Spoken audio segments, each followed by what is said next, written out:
Good morning. Business breakfast కి స్వాగతం. Non form payrolls data అమెరికాకు సంబంధించి ఇవాళ వెలువల ఉండడంతో లాస్ట్ నైట్ యూఎస్ మార్కెట్స్ ప్రారంభ లాభాలు కోల్పోయి క్లోజ్ అయ్యాయి. సో ఇదే నేపథ్యంలో ఏషియన్ మార్కెట్స్ ప్రస్తుతం అప్రమత్తంగా ట్రేడ్ అవుతున్నాయి.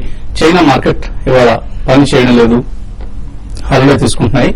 సో 2 రోజుల ఎఫ్ఓఎంసీ సమావేశం కూడా ముగిసింది. సో దీనిలో అంచనాలకు అనుగుణంగా నిర్ణయాలు వెలువడ్డాయి.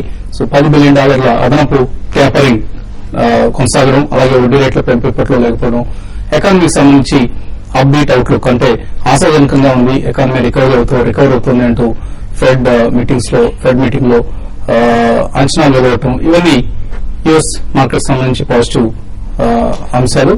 అయితే ఇవాల్టి నాన్ ఫార్మ్ పేరోల్ డేటా ఎలా ఉంటుందన్న కన్సర్న్స్ తో లాస్ట్ నైట్ యుఎస్ మార్కెట్స్ స్వల్ప నష్టాలతో మిస్సాయి. అండ్ మన మార్కెట్ సంబంధించి యుఎస్ క్యూస్ ఏవైతున్నా అది కొంత పాజిటివ్ గా తీసుకోవచ్చు. ఇదే కారణంగా ఎస్జెక్స్ నిఫ్టీ 0.4% లాభంతో ట్రేడ్ అవుతుంది. సుమారుగా 25-30 పాయింట్ల లాభంతో ట్రేడ్ అవుతుంది. పాజిటివ్ ఓపెనింగ్ కోసం మార్కెట్స్ సిద్దమవుతున్నాయి. నిన్నటి మేడే సెలవు తర్వాత, మహారాష్ట్ర డే సెలవు తర్వాత మార్కెట్స్ పాజిటివ్ గా ప్రారంభమయ్యేందుకు సిద్దమవుతున్నాయి. సో 4వ సెషన్ కూడా మనం చూసాం. బుధవారం రోజు మార్కెట్స్ లో ప్రాఫిట్ బుకింగ్ నష్టాలతో ముగియడం చూసాం. అండ్ ఎఫ్ఐఎస్ బుధవారం రోజు మార్కెట్స్ లో 454 కోట్ల రూపాయల విలువైన స్టాక్స్ కొన్నారు. సో ఓవరాల్ గా ఏప్రిల్ నెలలో 6,000 కోట్ల విలువైన స్టాక్స్ ను క్యాష్ మార్కెట్స్ లో ఎఫ్ఐఎస్ కొనడం చూసాం. అయితే బుధవారం మాత్రం స్మాల్ క్యాప్ స్టాక్స్ ప్రత్యేకించి సో ఇండెక్స్ లో ఒక స్వింగ్ చూసాం. సుమారుగా 125 పాయింట్ల ఎంటైర్ స్వింగ్ చూసాం నిఫ్టీకి సంబంధించి. అయితే ఇండెక్స్ కంటే కూడా ప్రధానంగా స్మాల్ క్యాప్ స్టాక్స్ లో కొంత నష్టాలు చూసాం. సెల్ఫ్ ఫైనాన్స్ స్టాక్స్ కావచ్చు, ఇన్ఫ్రాస్ట్రక్చర్, రియాలిటీ, వీటికి సంబంధించిన షేర్లు మనం యూనిటెక్ ఆల్మోస్ట్ 8.5% నష్టపోయింది, STL 7%, JP associate 6%, IFCI another 6.5%. ఇలా స్మాల్ క్యాప్ స్టాక్స్ లో ఈ మధ్య వచ్చిన ర్యాలీ తర్వాత కొంత ప్రాఫిట్ టేకింగ్ చూసాం. మేబీ రాబోయే లాంగ్ వీకెండ్ కారణంగా అటువంటి కారణాలతో కొంత హాలిడేస్ ఇటువంటి అంశాల కారణంగా కొంత ప్రాఫిట్ టేకింగ్ కోసం మనం చూసాం. అయితే ఇదే విధంగా లోవర్ లెవెల్స్ లో ఎఫ్ఐఎస్ మాత్రం లార్జ్ క్యాప్ స్టాక్స్ లో తిరిగి వాళ్ళ పోర్ట్ఫోలియో చర్నింగ్ బిగిన్ చేశారు. సుమారుగా 450 కోట్ల రూపాయల విలువైన స్టాక్స్ కొంటాం. మనకు కొంత ఊరట కలిగించే అంశం బుధవారం ట్రేడింగ్ కు సంబంధించి. అదర్వైజ్ మార్కెట్స్ లో కొంత మనం ఈ లెవెల్స్ లో అప్రమత్తత గమనిస్తున్నాం. నిఫ్టీ మే 16th వరకు కూడా 6700, 6800 ఈ మధ్యలోనే ట్రేడ్ అయ్యే అవకాశాలు ఎక్కువ కనిపిస్తున్నాయి. సో నో ట్రేడ్ జోన్ అంటారు దీన్ని. సో అటువంటి ఒక పరిస్థితి కనిపిస్తుంది నిఫ్టీ సెన్సెక్స్ లకు సంబంధించి. యాక్షన్ మొత్తం కూడా స్పెసిఫిక్ స్టాక్స్ కు పరిమితం అవుతుంది. అండ్ రిజల్ట్స్ సీజన్ కొనసాగుతుంది. ఎప్పటికప్పుడు ఫ్రెష్ న్యూస్ వస్తుంది. కొన్ని కంపెనీస్ సంబంధించి మేజర్ రీస్ట్రక్చరింగ్ ఎక్సర్సైజెస్ వస్తున్నాయి. అలాగే రాబోయే ఎన్నికల తర్వాత ప్రభుత్వానికి సంబంధించి కొంతమంది ఆశావహంగా, కొంత నిరాశజనకంగా, ఇలా రకరకాల మూడ్ స్వింగ్స్ కూడా మనం చూస్తున్నాం. ఇదంతా రాబోయే 10 రోజులు కూడా మనం ఇటువంటి ట్రెండ్ ని మనం చూసే అవకాశం ఎక్కువగా కనిపిస్తుంది. మే 13th రోజు మనం గుర్తుంచుకోవచ్చు ఎగ్జిట్ పోల్ రిజల్ట్స్ రాబోతున్నాయి. సో అప్పటి వరకు కొంత సబ్డ్యూడ్ ట్రెండ్ ని మనం ఇండెక్స్ పరంగా చూసే అవకాశం కనిపిస్తుంది. సో ఆయిల్ మార్కెటింగ్ కంపెనీస్ ఇవాళ అండ్ పిఎస్యూ ఆయిల్ కంపెనీస్ ఇవాళ న్యూస్ లో ఉన్నాయి. సబ్సిడీస్ సంబంధించి కేవలం ఫస్ట్ హాఫ్ సంబంధించిన half the losses state own oil refining companies ఏవైతే సబ్సిడీ బర్డెన్ ను భరిస్తున్నాయో, తమ పెట్రోలియం ఉత్పత్తుల మీద వచ్చే నష్టాన్ని భరిస్తున్నాయో, దీనిలో సగాన్ని మాత్రమే భరించేందుకు కేంద్ర ప్రభుత్వం ముందుకొస్తున్నట్లుగా ఆర్థిక మంత్రి చిదంబరం చెప్పడం జరిగింది. అలాగే గెయిల్ ఇంతకుముందు ఏదైతే సబ్సిడీ నెట్ నుంచి బయట ఉన్నదో దాన్ని కూడా సబ్సిడీ నెట్ లో తీసుకొస్తున్నాం అంటూ ప్రకటన జరిగింది. సో ఇవన్నీ కూడా ఇవాళ బహుశా ఓఎన్జీసీ, గెయిల్ నష్టాల పాలు అయ్యే, అంటే సెల్లింగ్ ప్రెషర్ గురయ్యే అవకాశాలు కనిపిస్తున్నాయి. అలాగే ఇతర oil marketing companies like BPCL, HPCL లాంటివి కూడా వీక్గా ట్రేడ్ అయ్యే అవకాశాలు కనిపిస్తున్నాయి. అలాగే ఆటో సేల్స్ నెంబర్స్ ఇలా ఏప్రిల్ నెల ఆటో సేల్స్ నెంబర్స్ చాలా నిరాశజనకంగా వచ్చాయి. ప్రధానంగా మారుతి, మహీంద్రా రెండు కూడా డిసప్పాయింటింగ్ సేల్స్ ఫిగర్స్ ను ప్రకటించడం జరిగింది. మారుతి సేల్స్ ఫిగర్స్ లో 12% మనం ఇయర్ ఆన్ ఇయర్ క్షీణత చూసాం. అలాగే మహీంద్రా 12.5% అండ్ జనరల్ మోటార్స్ 35% క్షీణించింది.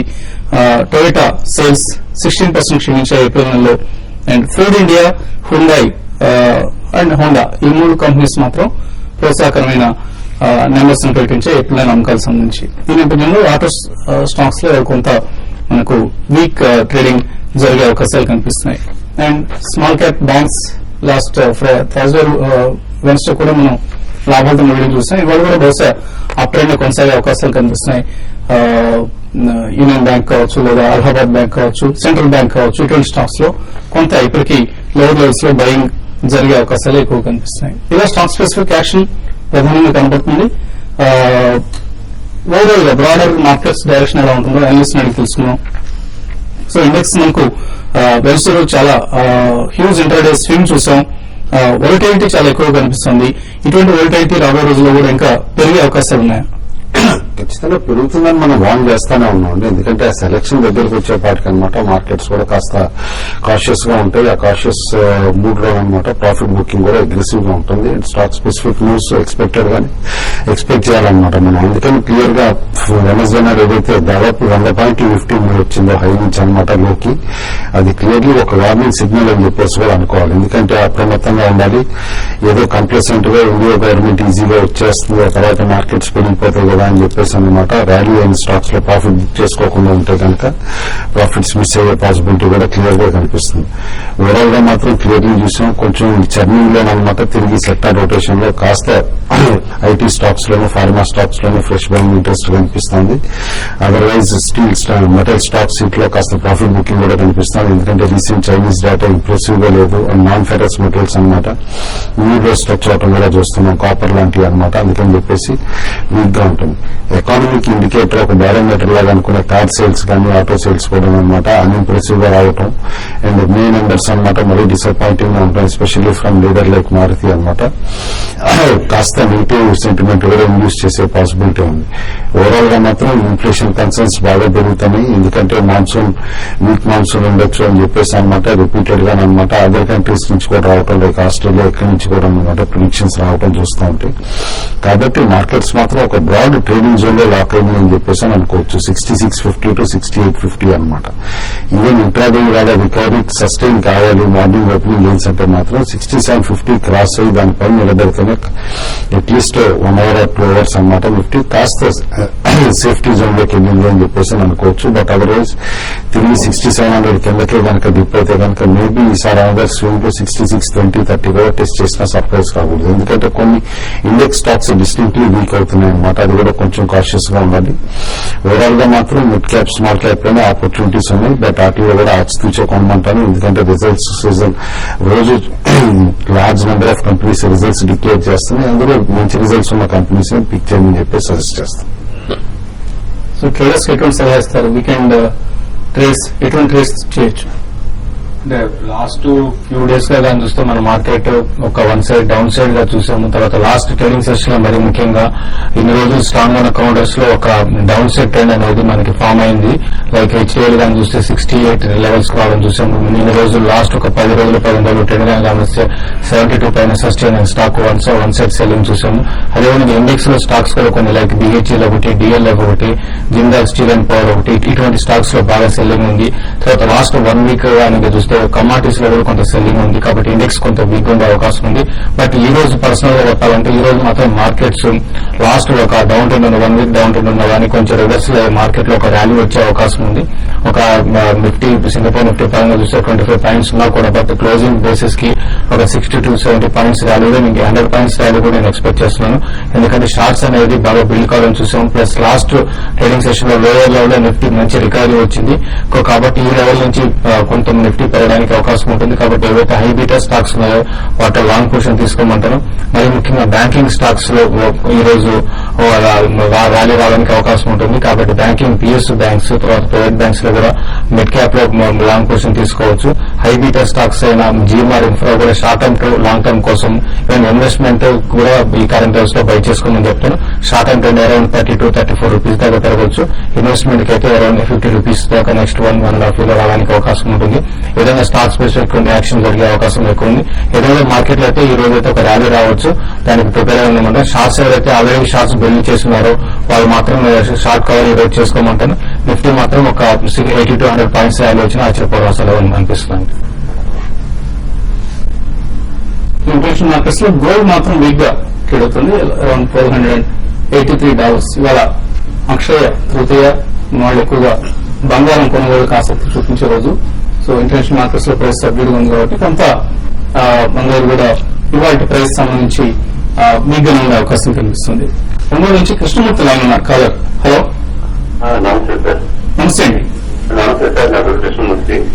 అలాగే కృష్ణమూర్తి మాకు రెండు గురించి చెప్పి చెప్తారా? 1 వీక్ కోసం ఎటువంటి క్వశ్చన్స్ తీసుకోవచ్చు గ్రాన్యూల్స్ అంటే రెండు కూడా ఏంటంటే 1 వీక్ కోసం తీసుకునే స్టాక్స్ అయితే కాదండి. గ్రాన్యూల్స్ అండ్ గ్రాండ్ మార్క్ రెండు కూడా ప్యూర్ ఇన్వెస్ట్మెంట్ స్టాక్స్ అండి. రీసెంట్ గా చూస్తే మనకి గ్రాన్యూల్స్ చాలా స్ట్రాంగ్ గా పెరగడం చూసాము కాబట్టి ఇంకా కొంచెం దీంట్లో పెరగడానికి అవకాశం ఉంది. బట్ 1 వీక్ ట్రెండ్ మాత్రం ఎగ్జాక్ట్ గా వీటి ట్రేడింగ్ పరంగా కరెక్ట్ ఎగ్జాక్ట్ గా చెప్పడం అయితే చాలా కష్టం అండి. అనుకుంటున్నారు అంటే గ్రాన్యూల్స్ రిజల్ట్స్ వచ్చేసినప్పుడు Q4 అనమాట ఇన్ లైన్ విత్ ఎక్స్పెక్టేషన్స్ దాదాపు 21 crores బెటర్ అవటం అనమాట. ఎందుకంటే స్ట్రాంగ్ ఇయర్ ఆన్ ఇయర్ లో చూస్తే దానికి ఇంప్రూవ్మెంట్ కనిపించింది కాబట్టి రీసెంట్ ఎక్స్పాన్షన్ బాగా ప్లే అవుతుందని చెప్పేసి అనుకోవచ్చు. బట్ 240-250 లెవెల్స్ దగ్గర నుంచి స్టాక్ ఆల్రెడీ ఒక న్యూ హై 350 క్లోజర్ గా ఫామ్ చేసింది కాబట్టి మేబీ ఒక కరెక్షన్ లో అప్ టు 310-315 అట్లా వస్తేనే బయలుదేరని చెప్పేసి సజెస్ట్ చేస్తాం. మనం కాల్స్ తీసుకోవడం కాసేపు ప్రకటన.